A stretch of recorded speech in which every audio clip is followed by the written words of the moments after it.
भाभी देवर की लंबी रोमांटिक कहानी। अवनी भाभी जब से इस घर में आई थी, घर जैसे खिल उठा था। उनकी मधुर आवाज, शांत स्वभाव और खूबसूरती ने पूरे आंगन को जैसे रोशनी से भर दिया था। देवर अर्जुन, जो अभी कॉलेज में पढ़ता था, हर सुबह पढ़ने जाते समय भाभी की चाय जरूर पी कर जाता था।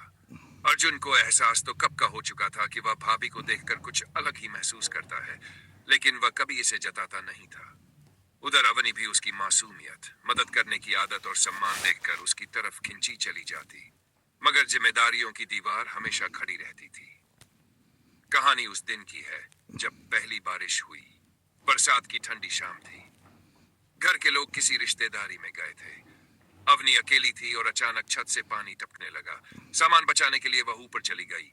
अर्जुन भी तड़के तड़के घर पहुंच गया और उसे छत पर अकेला काम करते देखा। वह भागता हुआ ऊपर चढ़ा। भाभी, आप अकेले क्यों कर रही हैं? गिर जाएंगी। अवनी ने मुस्कुराते हुए कहा, क्या करूं, पानी घुस रहा था। अर्जुन ने जल्दी से बर्तन हटाए और फिसलन वाली छत पर भाभी को संभालते हुए मदद करने लगा। बारिश और हवा तेज थी।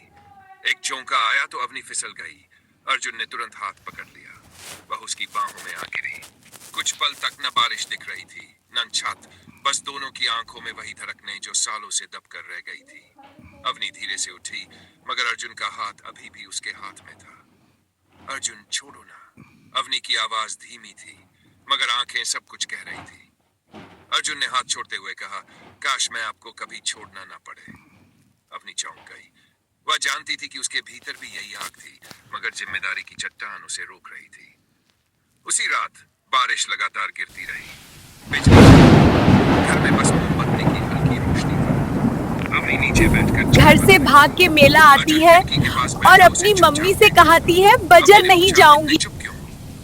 अर्जुन धीरे से बोला, भाभी, आज जब आप मेरे हाथों में थी, लगा कि दुनिया यहीं रुक जाए। अवनी की सांसें भारी हो गई। वह उसके पास आकर बैठी, उसके चेहरे से पानी की बूंदें पोंछते हुए बोली, अर्जुन, हम जो महसूस करते हैं वो गलत नहीं है। गलत होता है उसे गलत दिशा में ले जाना। अर्जुन ने उसकी आंखों में देखा। तो क्या हम हमेशा ऐसे ही दूरी बनाकर बस चुपचाप जीते रहेंगे? अवनी ने उसकी हथेली पकड़ ली, इस बार खुद।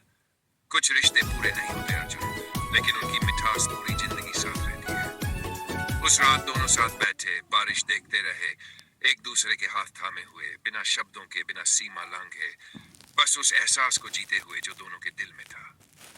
अगले दिन घर वाले लौट आए। अवनी ने पहले की तरह अपनी जिम्मेदारियों को पकड़ लिया। अर्जुन ने भी अपने दिल पर ताला लगा लिया। लेकिन जब भी बारिश की बूंदें गिरती है, दोनों की आंखें अनायास एक दूसरे को खोज लेती है और दिल में वही मीठी सी हलचल जाग उठती है। एक रात की अधूरी मगर खूबसूरत मोहब्बत, जो